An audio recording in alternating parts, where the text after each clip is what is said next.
کیا وہ مجھ سے زیادہ بڑا ہے یا میرے جتنا ہے؟ پر میں نے تو اس کی تصویر بھی نہیں دیکھی تھی۔ یہ سن کر مجھے بھی جھٹکا لگا کہ کم از کم اس کی تصویر ہی امی سے مانگ لیتی۔ سہیلی کو بتایا تو اس کے پاؤں کے نیچے سے زمین نکل گئی تھی۔ وہ مجھے بے وقوف کہنے لگی تھی اور پوچھنے لگی کہ مجھے اس کا نام تو پتہ ہے۔ اس بات پر میں نے جلدی سے اسے اپنے شوہر کا نام بتایا، کیونکہ میں اس کا نام تو جانتی ہی تھی۔ سہیلی نے اپنا موبائل نکالا اور اس کا نام لکھنے لگی تھی، اور پھر سے کہنے لگی کہ یہ لڑکا تو سوشل میڈیا پر بالکل بھی نہیں ہے۔ مجھے سوشل میڈیا کا اس وقت کچھ بھی نہیں پتا تھا، میرے پاس موبائل تک نہ تھا، اس لیے مجھے اتنی حیرانی نہ ہوئی۔ پر سہیلی مجھ سے زیادہ حیران ہو رہی تھی، وہ تو مجھے بھی حیرانی میں چھوڑ کر چلی گئی تھی۔ میں نے سوچا کہ امی سے پوچھنا چاہیے کہ انہوں نے مجھے شوہر کی تصویر کیوں نہیں دکھائی۔ جیسے ہی امی سے پوچھا تو امی پہلے تو چپ رہی تھی، پھر مجھے کہنے لگیں کہ ایک بہت بڑی وجہ ہے جو امی نے مجھ سے ان کی تصویر چھپائی ہے، وہ یہ کہ میرے شوہر کی پہلے شادی ہو چکی تھی۔ یہ سن کر میرا رنگ اڑ گیا تھا۔ امی میرے ساتھ یہ کیسے کر سکتی تھیں؟ میں نے امی کو کافی باتیں سنائی تھیں کہ انہوں نے میرے ساتھ غلط کیا ہے، پر امی کہتی تھیں کہ ان کے علاوہ میری کہیں شادی نہیں ہو سکتی تھی۔ ہم لوگ اتنے کھاتے پیتے بھی نہیں تھے، لوگ جہیز دیکھ کر ہی لڑکی لیتے ہیں، پر انہوں نے ہماری مالی مدد بھی کی تھی۔ اب میں جان گئی تھی کہ مجھے شوہر کی تصویر دیکھنے کی ضرورت نہیں ہے۔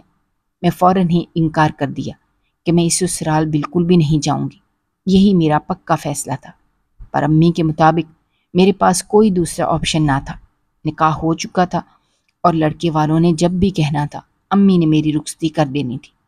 ایسا ہی ہوا تھا۔ چند دن بعد میں سسرال چلی گئی تھی۔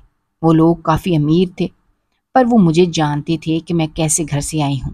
میری بس ایک ماں ہی تھی، اس لیے وہ مجھ سے ایسا ہی برتاؤ کرتے تھے۔ میری اس گھر میں کوئی حیثیت نہیں تھی۔ میں نے امی کے بقول سنا تھا کہ میں راج کروں گی۔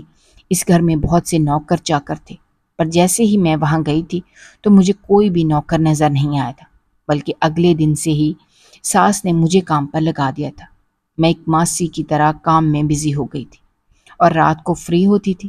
جیسے ہی شوہر کے آنے کا وقت ہوتا تھا تو ساس کا رویہ میٹھا ہو جاتا تھا اور شوہر کے سامنے مجھے کہتی تھیں کہ میں تیار ہو کر رہا کروں۔ شوہر اس بات پر مجھے ڈانٹنے لگ جاتے تھے کہ میں ساس کی بات مانا کروں۔ میرے ساتھ سارا دن یہی ہوتا تھا۔ میں ساس کی کوئی بھی بات بتاتی تھی تو شوہر ماننے سے انکار کر دیتا تھا۔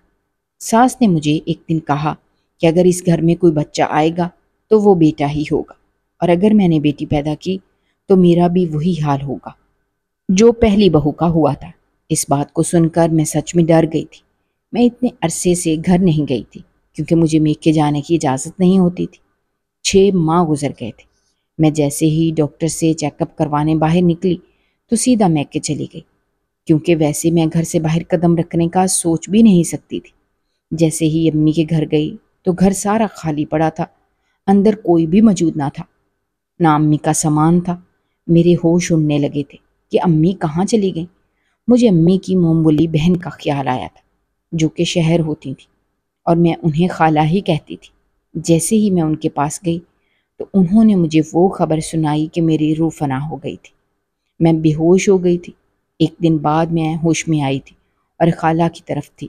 میں یہ بھول گئی تھی کہ اب سسرال جا کر مجھے کیا کیا سننا ہوگا، کہ ایک پورا دن میں کہاں گئی، کیونکہ وہ صدمہ مجھے پہنچا تھا وہ اس سے کئی زیادہ تھا۔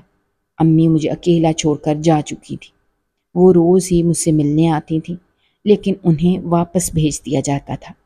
امی کو پتہ چل گیا تھا کہ میرے سسرال والے بالکل بھی اچھے لوگ نہیں نکلے، اور یہی دکھ ان کی جان کا دشمن بن چکا تھا۔ میں خالہ کے پاس بھی نہیں رہ سکتی تھی، پر خالہ نے کہہ دیا تھا کہ ان کے گھر کے دروازے میرے لیے ہمیشہ کھلے رہیں گے۔ میں انہیں اپنی سگی خالہ مان کر جب بھی چاہوں ان کے پاس آ سکتی ہوں۔ میں نے ان کی ڈھیروں دعائیں لیں اور سسرال چلی گئی، جدھر میرے ساتھ قیامت خیز منظر ہونے والا تھا۔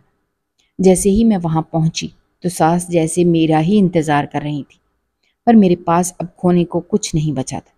میں نے کہہ دیا تھا کہ اگر میرے ساتھ انہوں نے کچھ بھی کیا تو میں خاتون کے تحفظ والی کمیٹی بلا لوں گی۔ ساس ڈر چکی تھی اور اس کے بعد سے وہ مجھ سے دور ہی رہتی تھی۔ شوہر نے مجھ سے صاف صاف کہہ دیا تھا کہ اگر بیٹا نہ ہوا تو وہ مجھے طلاق دے دے گا۔ میں خود یہی چاہتی تھی کہ ان لوگوں سے دور چلی جاؤں، جو میری ماں کی جان کے دشمن بن گئے تھے۔ اس لیے یہی دعا کرتی تھی کہ مجھے بیٹی نصیب ہو۔ قدرت نے میری دعا سن لی تھی، پر جیسے ہی بیٹی کی خبر سسرال والوں نے سنی تو انہوں نے فوراً ہی مجھے گھر سے نکال دیا تھا۔ میں جو چاہتی تھی وہی ہوا تھا، اس لیے مجھے کوئی پچھتاوا نہ تھا۔ خالہ نے بیٹی کی خبر سنی تو وہ میرے پاس آئی تھیں، پر اب جان گئی تھیں کہ میرا کوئی ٹھکانہ نہیں ہے، اس لیے وہ مجھے اپنے ساتھ اپنے گھر لے آئی تھیں۔ خالہ گھر میں بالکل اکیلی ہوتی تھیں، ان کا کوئی بھی نہیں تھا جو ان کا سہارا بنتا۔ وہ اپنا سارا خرچہ خود ہی چلاتی تھیں۔ ان کے محلے کی مالکن کا ان پر بڑا احسان تھا، اسی وجہ سے ہی ان کی روزی چل رہی تھی۔ خالہ روز صبح ہوتے ہی محلے کی مالکن کے پاس چلی جاتی تھی۔ بیٹی اس وقت چھوٹی تھی تو وہ سارا دن سوتی رہتی تھی، اس وجہ سے میں بھی اس گھر کے کام کاج میں لگ جاتی تھی۔ مجھے لگتا تھا کہ ایسا کر میں خالہ کے اس احسان کو چکا سکوں گی۔ 2 دن ایسے ہی گزر گئے تھے جب اچانک ہی ایک دن دروازہ بجا تھا اور خالہ گھر پر نہیں تھی۔ یہی سوچ کر میں نے ڈر کر دروازہ کھولا تھا۔ یہ محلہ شریفوں کا تھا، پر مجھے احتیاط برتنی چاہیے تھی۔ یہی سوچ کر دروازے کے پیچھے کھڑی ہو گئی۔ سامنے سے کسی مردانہ آواز کے تحت میں چپ رہی تھی۔ وہ جو کوئی بھی تھا خالہ کا پوچھ رہا تھا۔ میں نے اسے بول دیا کہ خالہ تو مالکن کے پاس گئی ہیں۔ وہ اندر آ گیا تھا۔ مجھے کافی شرم آئی تھی کہ اس لڑکے کے اندر کوئی لحاظ نہیں تھا۔ اب وہ خالہ کو تلاش کرنے لگا تھا، جیسے اسے میری بات پر یقین نہ ہو۔ میں نے دوبارہ سے اسے کہا کہ خالہ مجھے یہی بتا کر گئی تھی کہ وہ مالکن کے پاس جا رہی ہیں۔ وہ لڑکا مجھے جھوٹی کہنے لگا کہ وہ مالکن کا بیٹا ہے اور اسے مالکن نے ہی بھیجا ہے۔ اسے مجھ پر شک ہونے لگا تھا۔ اچانک ہی بیٹی کے رونے کی آواز آئی تو وہ بھی چونک گیا تھا اور فوراً ہی مجھ سے پہلے اندر چلا گیا، اس سے پہلے کہ میں اپنی بیٹی کو اٹھاتی۔ جب مالکن نے فوراً ہی میری بیٹی کو اٹھا لیا اور باہر کی جانب بھاگا تھا۔ میں چیخنے لگی تھی، چلانے لگی تھی کہ میری بیٹی کو واپس کر دو، پر وہ لڑکا دور چلا گیا تھا۔ میرا رو رو کر برا حال ہو چکا تھا۔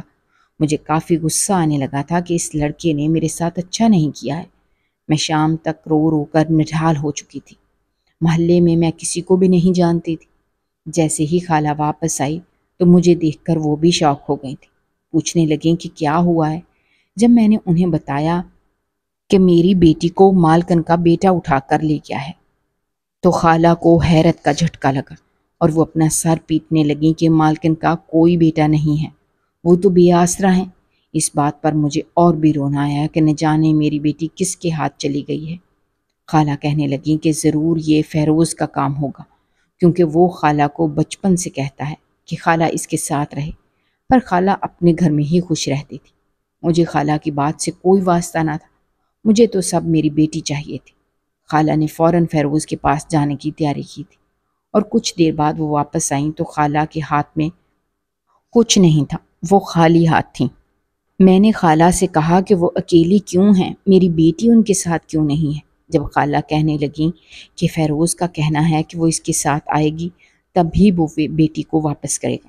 میں نے یہ سنا تو فوراً ہی خالہ کو کہہ دیا کہ وہ اس کے پاس چلی جائے، مجھے میری بیٹی ہر حال میں چاہیے۔ خالہ کہنے لگیں کہ اگر وہ وہاں چلی گئی تو میں ادھر اکیلی کیسے رہوں گی؟ مجھے میری بیٹی کے علاوہ کچھ بھی دکھائی نہیں دے رہا تھا۔ خالہ کہنے لگیں اگر ایسی ہی بات ہے تو مجھے بھی ادھر ہی رہنا ہوگا جدھر خالہ رہے گی۔ میں نے جلدی سے ان کے ساتھ جانے کی تیاری کی اور خالہ کو بھی کہہ دیا تھا کہ وہ بھی اپنی تیاری کرے، ہم ابھی فیروز کے پاس جا رہے ہیں۔ خالہ میری اس حالت کو سمجھ رہی تھیں، وہ شوق تھی اور خالہ فیروز کے گھر چلے گئے تھے۔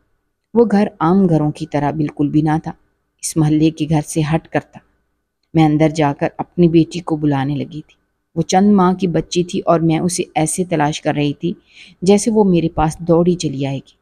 سامنے ہی فیروز کرسی پر بیٹھا تھا، اس کی گود میں میری بیٹی سکون سے دودھ پی رہی تھی۔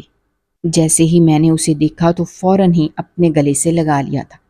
فیروز خالہ کو دیکھ کر بہت خوش ہوا تھا، پر جیسے ہی مجھے وہ حرکت میرے ذہن میں آئی تو مجھے فیروز پر اچانک سے غصہ آنے لگا اور میں نے اسے ایک تھپڑ مارا تھا۔ یہ تھپڑ میں نے کسی ذاتی دشمنی کے تحت بالکل بھی نہیں مارا تھا، مگر ایک مامتا کو اس نے دکھ دیا تھا، اس وجہ سے یہ اس کی سزا تھی۔ خالہ نے مجھے بالکل نہ روکا۔ رات کو میں عام سے روم میں موجود تھی۔ میں جانتی تھی خالہ مجھے خود سے دور نہیں بھیجے گی، اس لیے میں نے دل ہی دل میں اس گھر میں رہنا قبول کر لیا تھا۔ خالہ کے ساتھ ساتھ فیروز کے احسان پر بھی میں اب پلنے لگی تھی۔ خالہ مجھے دوسری شادی کا جو مشورہ دیتی تھیں اب وہ مجھے صحیح لگتا تھا۔ میں نے خالہ کو کہہ دیا تھا کہ اگر انہیں کوئی اچھا لڑکا ملے تو بے شک وہ میری شادی کروا دیں۔ خالہ نے تلاش شروع کر دی تھی۔ وہ اسی مالکن کے پاس جاتی تھیں۔ وہ ایک وظیفہ مجھے بتاتی تھیں۔ میں وظیفے پر عمل تو کر لیتی تھی، پر جیسے ہی ایک دن خالہ نے برقع دیا اور مجھے کہا کہ اس برقعے کو پہن کر ہی مجھے باہر نکلنا ہے تو مجھے کافی عجیب لگا تھا، پر خالہ کا مان رکھنے کے لیے برقع پہن لیا۔ ایشال اب بڑی ہونے لگی تھی۔ وہ چھوٹی سی عمر سے ہی کافی شرارتی اور سمجھدار بھی تھی۔ سارے گھر میں گھومتی رہتی تھی۔ اسے سنبھالنا کافی مشکل ہو جاتا تھا۔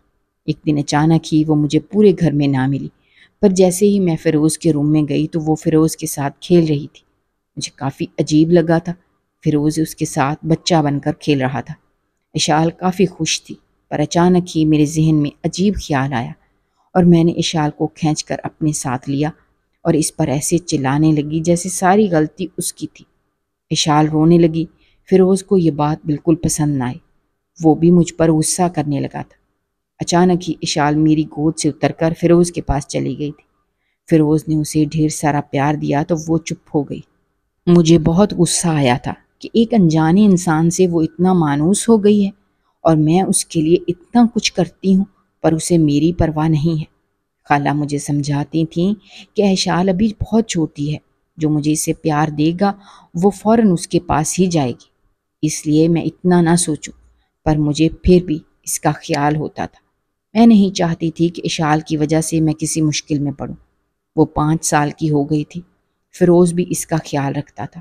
فیروز نے اسے اپنے پسند کے اسکول میں کروایا تھا۔ اشال کے معاملے میں بھی میری بالکل نہیں چلتی تھی۔ میں اس بات پر بھی چپ ہو جاتی تھی کیونکہ مجھ پر فیروز کے بہت احسانات ہو گئے تھے۔ میں نے دوسری شادی کا فیصلہ کر لیا تھا۔ خالہ نے مجھے اپنے پاس بلایا تھا اور مجھے بہت سے رشتوں کا بتایا تھا۔ مجھے کوئی رشتہ پسند نہیں آیا تھا۔ میں چاہتی تھی کہ ایسے انسان سے شادی کروں جو میری بیٹی کو اپنی بیٹی سمجھے اور اسے قبول کرے، پر ایسا رشتہ ملنا کافی مشکل لگ رہا تھا۔ میں نے سوچ لیا تھا کہ اشال کو سمجھایا کروں گی کہ اس کی زندگی میں ایک اور انسان کا اضافہ ہو رہا ہے جو کہ اس کے پاپا بنیں گے، پر جیسے ہی میں یہ بات کرتی تھی تو اشال کا موڈ بن جاتا تھا۔ ایک دن اس نے فیروز سے یہ بات کر دی کہ میں اسے لے کر اس گھر سے چلی جاؤں گی۔ میں بھی جانتی تھی کہ فیروز کو چھوڑ کر اشال اب کہیں نہیں جائے گی کیونکہ اسے عادت ہو گئی تھی۔ فیروز نے اشال کو سمجھایا تھا کہ وہ اشال کے پاس ہی رہے گا۔ اس نے سیدھا مجھ سے آ کر بات کی تھی کہ اگر مجھے دوسری شادی کرنی ہے تو میں دل کھول کر کروں، پر اشال اس گھر سے بالکل بھی نہیں جائے گی۔ میں نے اس کی بات سنی تو اسے 2 ٹوک کہہ دیا تھا کہ یہ میرا ذاتی فیصلہ ہے، اشال میری بیٹی ہے، میری مرضی ہوگی، میں اشال کے ساتھ اپنے دل کا فیصلہ ہی کروں گی۔ پر فیروز نے فیصلہ کیا کہ اشال اتنی سمجھدار ہے کہ وہ اپنا فیصلہ خود کر لے، اس لیے اب وہی بتائے گی کہ اسے کہاں رہنا ہے۔ میں جانتی تھی کہ اس بار بھی میں ہارنے والی ہوں۔ اشال نے یہی کہا تھا کہ اسے اسی گھر میں رہنا ہے، پر وہ یہ بھی نہیں چاہتی تھی کہ میں اسے چھوڑ کر کسی دوسرے گھر چلی جاؤں۔ جب بھی پریشان ہو گئے تھے، میں نے بالآخر ہار مان لی تھی اور دوسری شادی کا فیصلہ ترک کر دیا تھا۔ خالہ بھی مجھے دیکھ کر کافی پریشان ہوئی تھی کیونکہ میرا گھر اس طرح بالکل بھی نہیں بچ سکتا تھا۔ اچانک ہی ایک دن خالہ نے مجھے ایسا فیصلہ سنایا جو میرے وہم و گمان میں بھی نہ تھا۔ میں نے صاف انکار کیا تھا، پر اشال اس بات کو سن چکی تھی۔ اس نے اس بات کو سچ مان لیا تھا۔ خالہ نے فیروز سے بات کی تھی کہ وہ اس کی ہر بات مانتی ہے۔ اب فیروز کو بھی خالہ کی یہ بات ماننی پڑے گی۔ کچھ دن بعد ہی فیروز سے میرا نکاح ہو چکا تھا۔ یہ بہت ہی سادگی سے ہوا تھا۔ اشال کے علاوہ کوئی بھی خوش نہ تھا۔ خالہ بھی بہت خوش تھی۔ فیروز اشال کی خوشی دیکھ کر مسکرا دیتا تھا، پر میرے چہرے پر کوئی رتی بھر بھی مسکراہٹ نہیں تھی کیونکہ میں نہیں جانتی تھی کہ یہ رشتہ کہاں تک جائے گا۔ میں نے فیروز کو سب کچھ بتا دیا تھا کہ میرے ساتھ کیا ہوا تھا، میری پہلی شادی کیسی تھی۔ خالہ نے اسے تفصیلاً اتنا نہیں بتایا تھا۔ میں نہیں جانتی تھی کہ یہ رشتہ آگے بڑھ سکے گا یا نہیں، لیکن اشال کی خوشی کے لیے مجھے یہ سب کرنا تھا۔ میری زندگی کا اب یہی ایک مقصد تھا کہ اپنی بیٹی کی ہر خوشی پوری کروں گی۔ اب جب بھی میں اس کو سکون میں دیکھتی تھی تو مجھے کوئی پچھتاوا نہیں ہوتا تھا۔ اس رشتے کو چلانے میں اشال کا بھی سب سے اہم کردار تھا۔ اگر آپ کو ہماری کہانیاں پسند آ رہی ہیں تو ہمارے چینل کو سبسکرائب کیجیے، ویڈیوز پر کمنٹ کیجیے اور شیئر کیجیے۔ شکریہ۔